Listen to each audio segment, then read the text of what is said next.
malam ini awake dhewe ora ming sing burung apik iso dadi apik, ning sing wis apik iso menikmati apike dan saya pinter menikmati apike kuwi. Kaya kula niki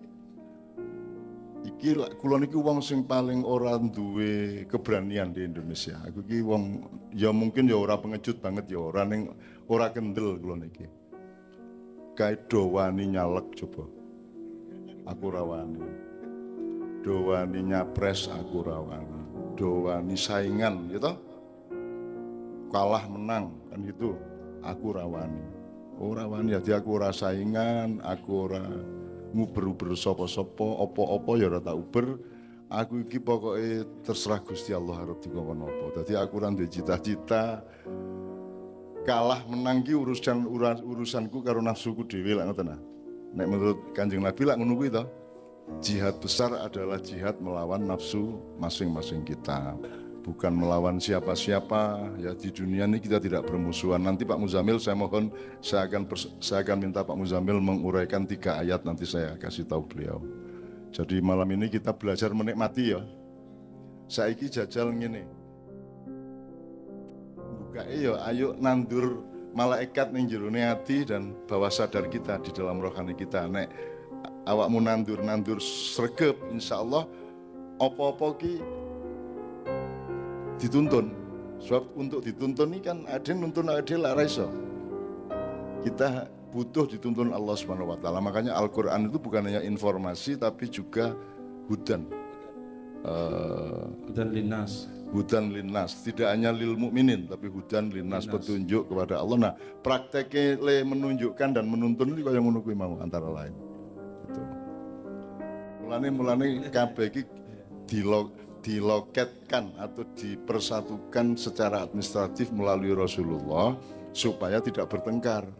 Nah, misalnya gue saiki dikongkon ibadah wis sing penting kowe ngabekti karo aku jare Gusti Allah. Sakarepmu dhewe-dhewe kono sing apik piye, kowe mesti bendina kerengan to. Sembayang nek ora dipersatukan ngadep Ka'bah teneh kowe ning masjid piye mau sembayang. Siji ngadep rono, siji ngadep rene, siji.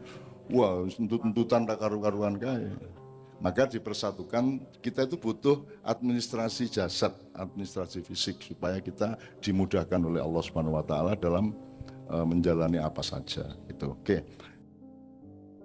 Kita akan menggali ilmu, pengetahuan dan hikmah serta rahmat Allah melalui Anda semua. Iki biasa ngarep lah jamaah maknya. Oke, bismillahirrahmanirrahim. Saiki ngene. Aku takon sithik.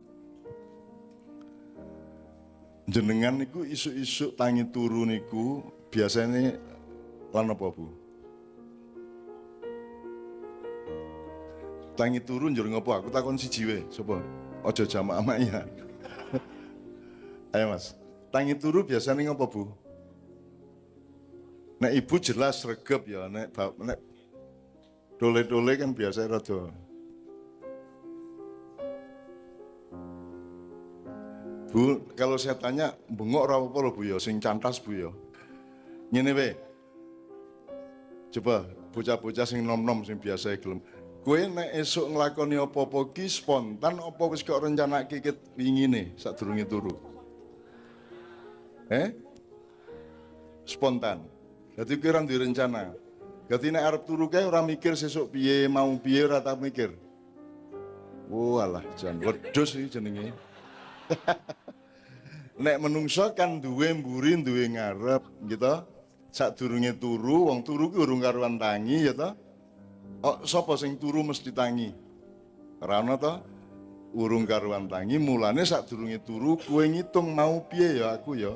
Wingi piye syukur ngono ya. Aku salah apa, bener apa, kurang apa, tak tambahi apa, tak dandani piye sak piturute. Nek ngono sesuk aku tak nglakoni iki. Kudune lak ngono.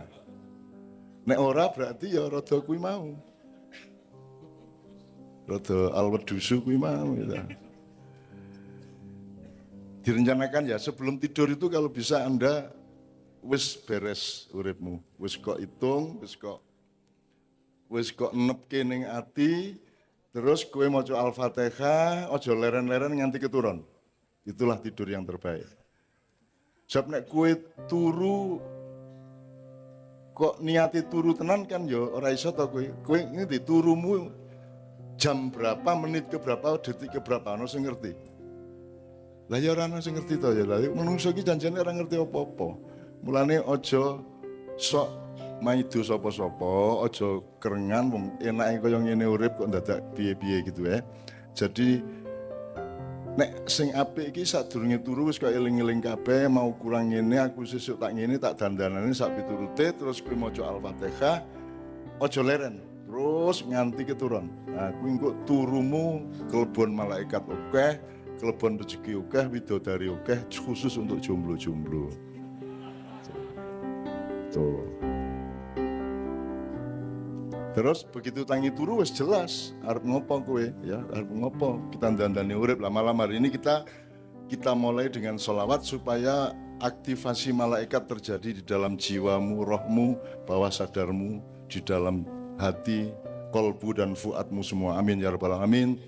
Shallu ala Muhammad. Allahumma sholli wa sallim ala sayyidina Muhammad. Ya Allah, iki tenang banget ibu iki ya Allah, tenang banget iki. Enak banget situasinya ya Allah, malaikat do teko. Ya Allah. Sinaune mesti iso jeru banget ya. Amin ya rabbal alamin. Wis turu wae penak wis. Gembira ya semua ya. Malam ini kita cari gembira karena Islam itu datang, Pak Muzamil, Islam itu datang kan Basyira wa nadhira, menggembirakan, untuk menggembirakan. Berarti pengajian kok metenteng ngono, waduh iki mesti agama aneh iki kan. Kudu gembira piye carane ya, apa saja harus kita nikmati. Bahkan tadi malam itu ada yang namanya energi alhamdulillah. Semua itu menjadi baik kalau kita alhamdulillahi. Karena setelah kita alhamdulillahi nanti muncul hikmahnya, muncul enaknya, muncul cahayanya. Kira-kira gitu. Semua kalimat thayyibah itu saling terkait satu sama lain. Setiap alhamdulillah ada Allahu Akbarnya, ada istighfarnya, ada subhanallahnya, ada la ilaha illallahnya gitu ya. Dan setiap la ilaha illallah mesti ono Allahu Akbare, ya ono unsur alhamdulillah dan seterusnya. Semua mengandung satu sama lain. Tombo hati mosok maca Quran sak maknane ning ora salat. Jadi nek ana wong maca Quran sak maknane mesti dek ya salat, mesti ya cedak-cedak karo wong sing saleh, mesti ya sregep poso, mesti ya sing terakhir napa zikir wengi ingkang suwe. Ana wong zikir ra salat kan ya aneh ya. Zikir tok ning begitu waya wong salat lunga. Begitu wong selesai salat mlebu meneh zikir. Kan ya rada aeng yang iki gitu. Jadi semua terkait satu sama lain. Tidak ada kepala tanpa badan, tidak ada badan tanpa kaki gitu ya. Jadi kita melihat hidup ini harus keseluruhan. Kalau sekarang ada pertarungan antara telinga kiri dan telinga kanan, itu karena mereka tidak pernah saling bisa melihat satu sama lain. Jajal kupingmu iso ndelok kuping liyane ora. Wong mripat loro ya ora iso saling delok. Jadi kita harus melihatnya tidak sebagai dua mata atau dua telinga, tapi kita harus melihatnya sebagai keseluruhan badan negara Republik Indonesia dengan rakyatnya yang luar biasa. Gitu ya. Sekarang kita sedang mendapat ujian-ujian, gampangannya gitulah ya. Ya mungkin ono sifat hukumannya yang penting ujian lagi ya. Dan kita diminta oleh Allah untuk menunjukkan bahwa kita beriman dengan cara kita lulus dari ujian itu. Beriman itu Pak Muzamil berarti apa? Percaya kepada Allah. Kepada Allah. Ya. Kalau percaya kepada Allah, konsekuensinya, resikonya apa? Apakah kita cukup percaya sama Allah? Misalnya saya percaya sama Pak Kapolsek, ya saya harus percaya sama semua anggota polisi di Polsek. Saya harus percaya kepada tugas beliau, saya harus percaya kepada pengayoman beliau, saya harus percaya kepada, misalnya saya percaya kepada Bu Lurah, Bu Camat, saya harus percaya kepada semua stafnya. Nah kalau kita beriman kepada Allah, kita juga harus menjalankan semua resiko iman. Betul. Gitu ya. Misalnya Anda dilahirkan jadi orang Indonesia, berarti salah satu tugas imanmu kepada Allah untuk Indonesia adalah Anda menjaga yang disebut beliau tadi NKRI harga mati tadi. Diskui istilah lah pokoknya rasa dibantah sih ya. Kapan-kapan wae tapi pokoknya ngono kuwi lah ya. Jadi Anda yang harus jagai dari Sabang sampai Merauke dari mana Jid? Nek lor apa kidul? Lali ya? Lali meneh iki.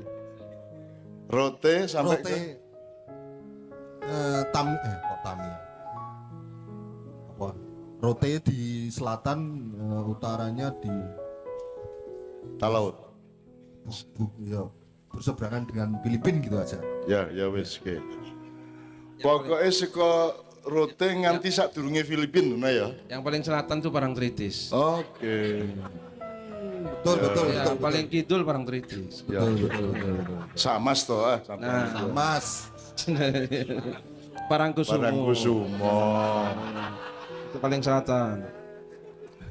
Jadi ana ning kono ki ana Syekh Jumadil Kubro, ana Syekh Jumadil Kusumo iki.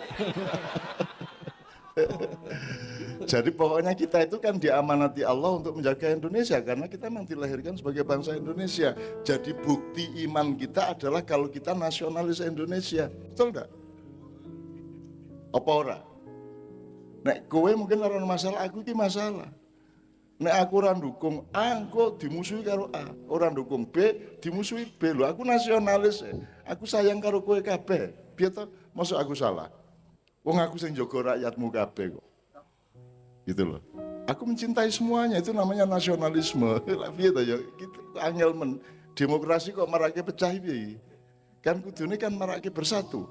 Marake luwih mateng kan begitu. Nah, faktanya sekarang kan kita belum dewasa dan kita belum tahu persis bagaimana berdemokrasi, akhirnya kita masih dapat ujian untuk persatuan.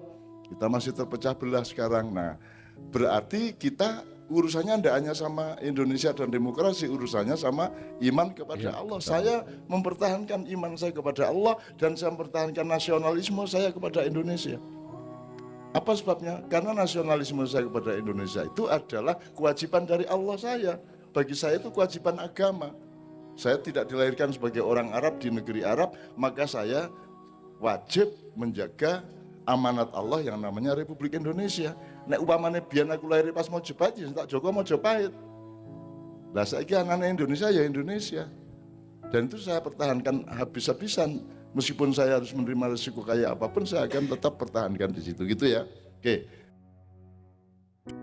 Banyak mana yang sampean tahu tentang Indonesia dibanding yang sampean tidak tahu? Upamanya tentang 02 atau 01, sampean itu tahunya mengenai beliau berdua dan lain-lain itu berapa persen kira-kira orang Emplak ini? 50% ono? 10% ono? Nah, ora sah ngurusi sing kowe urung ngerti. Mending kowe neguhke sing wis mesti ngerti, yaitu kita bersatu sesama orang Emplak, sesama orang Sleman, sesama orang Bimo Martani. Kita memastikan kita bermesraan satu sama lain, kita sayang satu sama lain, tolong menolong satu sama lain. Gitu ya. Meskipun nanti presidennya itu Fir'aun upamanya, kita tetap kompak gitu loh, upamanya gitu ya.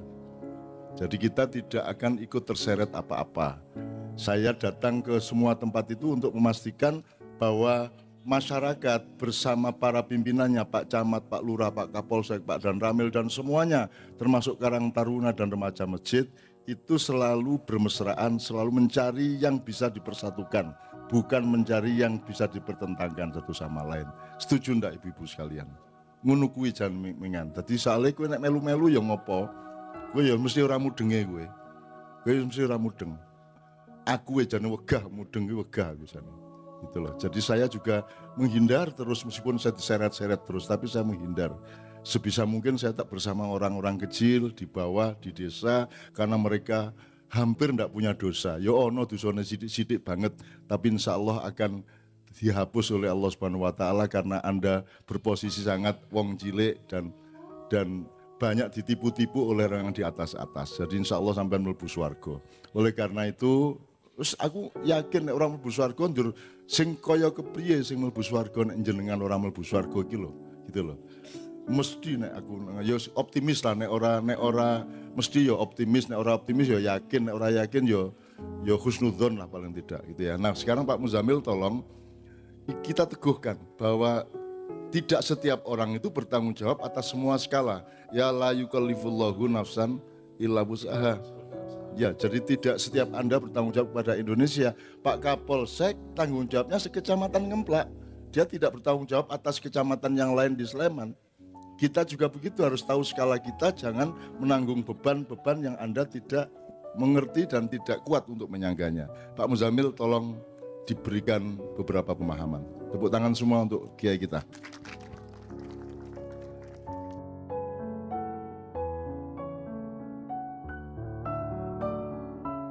Assalamualaikum warahmatullahi wabarakatuh. Bapak dan Ibu semua, kita semua mengikuti agama Islam gitu ya. Kan untuk kita jadikan pedoman dalam hidup. Gitu ya, Bapak dan Ibu. Islam itu sebagai Al-Qur'an, itu sebagai petunjuk bagi kita semua. Petunjuk untuk apa? Untuk menjalani kehidupan. Kehidupan itu kan banyak, Bu. Mulai dari bagaimana kita bersaudara dengan ya, bagaimana anak kepada orang tua kepada anak, kakak kepada adik, adik kepada kakaknya. Terus setelah berkeluarga, istri kepada suami, suami kepada istri. Terus kita bertetangga, gitu ya. Bertetangga, bagaimana kita dengan tetangga.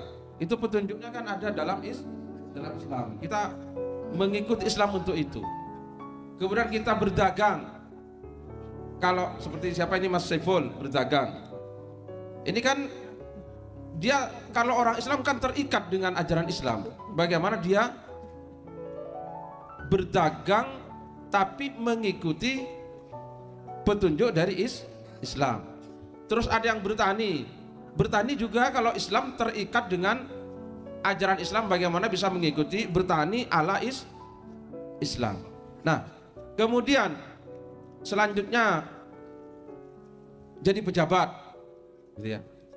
Kalau dia memang orang Islam kan juga mestinya bagaimana menjalankan wewenang dalam jabatannya itu mengikuti ajaran Islam. Nah, nanti Islam itu akhirnya menjadi titik temu.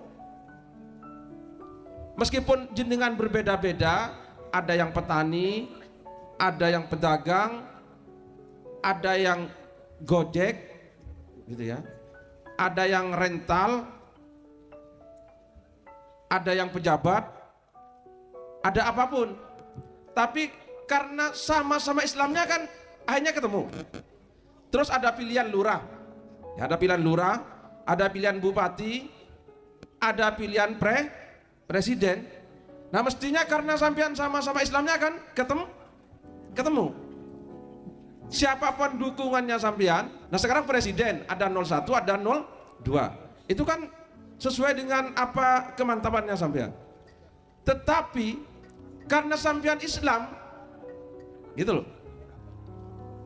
Baik yang 01 maupun 02 kan satu saudara. Ya apa enggak? Innamal mu'minuna ikhwatun. Semua orang beriman bersaudara, apapun pilihannya. Nah, tapi akhir-akhir ini jadi aneh. Aneh itu apa ya? Aneh. Mestinya Islam itu ditaruh di atas segalanya. Baik politik, ekonomi, budaya, pertahanan, pendidikan, kesehatan. Sekarang tuh Islam tuh enggak, maunya ditaruh di bawahnya. Oh, kayak sakjane Islam loh, tapi sayang 01. Gitu. Sakjane kayak loh, Islam, oh sayang dia 02. Lo piye? Kan kebalik, ya apa enggak? Jadi meletakkan pedoman ini terbalik. Kok jadi pilihan, jadi ukuran nilai? Mestinya ukuran nilainya adalah Islam. Silakan Anda 01, tapi harus setia kepada Islam. Kan begitu? Silakan Anda 02, tapi harus setia kepada Islam, lek pancen wong Islam.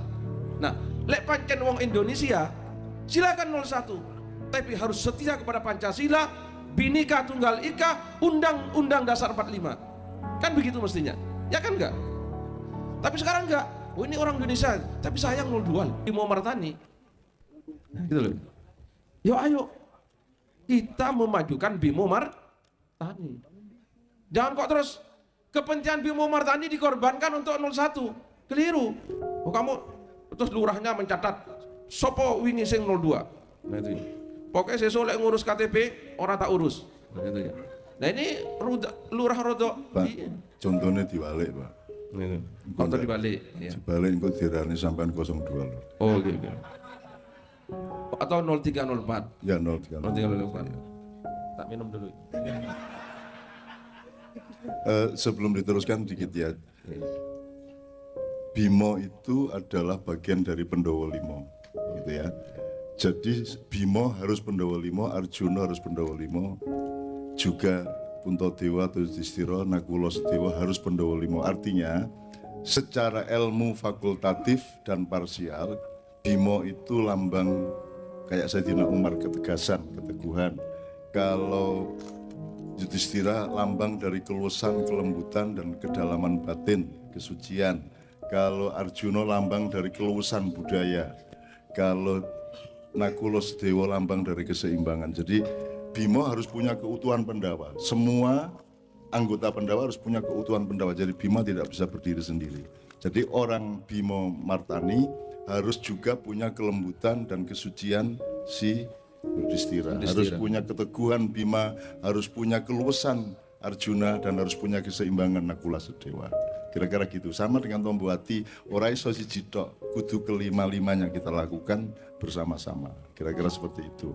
Nah, selama kita belajar dari barat, semua jadi fakultatif tok. Nek wis pertanian tok. Nek wis ekonomi tok, kan begitu. Enggak, kita harus universal, kita harus universitas. Semua berada dalam sebuah keseluruhan dan keutuhan. Kira-kira gitu, Pak. Oke. Pak Zamil. Itu sebetulnya yang mau saya sampaikan. Cuma saya tidak ahli wayang, tahunya hanya Bimo saja. Nah, jadi kita itu sekarang ini pedoman itu terbalik. Jadi pedoman itu gara-gara politik dijadikan nomor 1, maka politik itu menjadi nilai. Mestinya politik itu harus patuh kepada nilai, ya apa enggak? Politik itu bukan nilai. Jadi 01, 02, 03, 04 itu bukan nilai. Itu harus patuh kepada nilai. Kalau Islam kepada ajaran Islam, kalau Indonesia kepada Pancasila, Undang-Undang Dasar 45, dan seterusnya, kan begitu ya. Kalau di Bimo Martani harus patuh kepada apa yang dipegang oleh orang sini, gitu. Tapi sekarang dibalik, gitu ya. Sama dengan begini, beliau ini, Mbah Non, gitu ya. Ini diakui beliau begini-begini menyampaikan, mempersaudarakan. Terus katanya yang NU, tapi saya nggak NU. Loh piye? Katanya orang Muhammadiyah, tapi sayang Mbah Non tuh tidak Muhammadiyah. Terus katanya MTA, sayang Mbah Non nggak MTA ya. Terus piye karena? Jadi akhirnya NU, Muhammadiyah, MTA, LDII, almarhum HTI, gitu ya, kan almarhum, gitu. Ya Pak Polisi ya, kan sudah dibubarkan, mendiang HTI dan seterusnya. Ini dirobak menjadi sesuatu yang lebih tinggi dari Islam, gitu loh. Terus apalagi partai dinaikkan juga oleh kita, jadi Golkar, PDIP, Demokrat dinaikkan di atas Islam. Nah ini namanya jungkir balik. Mestinya, katanya orang NU, mestinya ya begini loh, meskipun Muhammadiyah, tapi kan Islam, sedulur, misalkan begitu, ya apa enggak? Mestinya orang NU bilang juga, orang Muhammadiyah bilang, itu meskipun NU, tapi kan Islam, gitu loh. Maka dia sedulur. Ini enggak, dia Islam loh, tapi sayang NU, kata yang Muhammadiyah. Dia Islam loh, tapi sayang FPI. Mestinya dia, itu meskipun FPI, meskipun HTI, almarhum, gitu ya, meskipun ini, tapi dia Islam, maka sedulur. Nah, kan mesti. Pak Muzamil, tolong dijelasin. Sebenarnya urusannya dua yang rakyat itu kurang menetapkan dari dalam dirinya. Satu, bedanya tujuan sama alat, goyah sama wasilah. Ya. Nomor dua, afdoliyah, ya, akmaliyah. Jadi apa yang skala prioritas tertinggi apa, kedua apa, ketiga apa. Jadi misalnya kalau dalam keindonesiaan yang nomor satu ya Indonesia. Ya. Anda boleh Gerindra, Anda boleh PDIP, tapi tetap menomorsatukan Indonesia. Jadi Anda mau milih 01 tidak ada masalah, 02 tidak ada masalah, tidak usah berdebat antara pemilih 01, 02, itu urusan dari dalam TPS ya. Kalau nanti ternyata yang jadi bukan yang Anda pilih, Anda harus sadar bahwa loh, saya kan tidak tahu segala-galanya. Mungkin pengetahuan saya memang keliru. Ya akhirnya yang jadi bukan yang saya pilih, enggak apa-apa hidup seperti itu. Wong milih istri aja belum tentu tepat seperti yang kita maui kan begitu. Dan yang tidak kita maui belum tentu tidak baik. Ya, asa antukrihu syai'an wa khairul lakum wa asa antuhibu syai'an wa huwa syarrul lakum, itu rumus dasar kita. Jadi ibu-ibu bapak sekalian, nomor 1 kudu duwe skala prioritas. Jadi nek NU Muhammadiyah itu nomor 2, yang nomor 1 Islam kan gitu aja, terus NU ini dadi agama, Muhammadiyah dadi agama. Demikian juga 01, 02 itu nomor 2, yang nomor 1 adalah Indonesia. Nah saya kemana-mana sampai 4067 titik menomorsatukan Indonesia. Anda berdaulat untuk memilih 01, 02, monggo dipilih masing-masing, saya tidak masalah. Dan Anda jangan mempermasalahkan saya pilih siapa, itu kan luber, asas apa jenenge, langsung, umum, bebas, rahasia. Jadi kenapa kita perdebatkan satu sama lain? Kenapa kita memusuhi orang lain hanya karena beda pilihan kan begitu? Wong itu sudah dijamin oleh luber kan gitu. Jadi soal apa skala prioritas ini loh yang kita sering keliru Pak Muzamil. Betul, iya. Gitu. Pak Harto itu dulu tahun 80-an dia Jawa, Islam Jawa. Kayak ya wong Islam kecilik ning Jawane luwe unggul. Ning mulai tahun 89 Pak Harto itu Jawa Islam. Kayak ya wong Jawa ning Islami luwih tenanan timbangannya Jawa nih kan gitu. Jadi itu yang menyebabkan Amerika marah dan luar negeri marah sehingga Pak Harto kemudian diturunkan gitu ya. Meskipun pekerjaannya saya, meskipun tidak atas perintah Amerika. Ya, tapi saya melihat memang tidak memungkinkan Pak Harto bertahan pada waktu itu sehingga saya kasih tahu ada 4 jalan Pak untuk turun, ini sampai pilih salah satu. Pak Harto setuju, telepon Mbak Novia, terus telepon Bu Cak Nur, Ibu Nur Kholis Majid dan seterusnya, terus kita ketemu dan itu hanya 5 orang tanpa Gus Dur, tanpa Amin Rais dan tanpa orang-orang tua yang lain. Yang lain itu hanya kita ajak supaya menjadi 9. Jadi Gus Dur aslinya nyuwun sewu tidak ikut apa-apa soal jatuhnya Soeharto. Itu urusan kami berlima yang kasih surat kepada Pak Harto. Tidak berarti Gus Dur tidak penting, Gus Dur sangat penting karena Gus Dur yang melegitimasi sebagai orang tua untuk ikut merestui Pak Harto turun. Itu ya. Nah teman-teman sekalian, monggo kita kembali kepada asas. Nomor 1 itu Islamnya. Kalau Indonesia nomor 1 Indonesianya. Sekarang antara Islam dan Indonesia sama yang di nomor 1 kan loh beda. Indonesia itu wilayahnya, Islam nilainya. Betul. Kita rumuskan menjadi Pancasila. Kenapa? Karena ada orang Kristen, ada orang Buddha, ada orang Hindu. Kita jangan pakai bahasa Islam, asal substansinya tetap Islam. Apa yang tidak Islam di Indonesia? Dari Pancasila, dari UUD 45, semua Islam. Meskipun jangan pakai peci, kan gitu. Itu kan soal sopan santun budaya saja. Tapi sebenarnya substansinya sama, karena Pancasila tidak lahir kalau tidak ada Islam.